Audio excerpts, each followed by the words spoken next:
Millət, rus dilini öyrənmişəm, daha doğrusu öyrənməyə başlamışam. Əsas məqsəd nədir? Tələbələr göstərmək ki, məsələn, tələbələr mənə şikayət edir ki, müəllim, lüğəti öyrənirəm, yadımdan çıxır.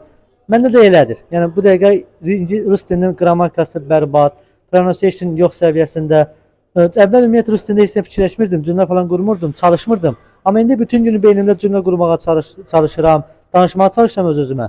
Amma cümlə quran zaman məsələ odur ki, çox söz öyrənmişəm deyə hamısı bir-birinə qarışıbdı və hansı söz nə deməkdir yadımdan çıxıbdı. Qarışdıram hər şey bir-birinə, vəbşə yadıma gəlmir. Tələbə də bu şeylərdən narahat olur da, həmişə narahat olur.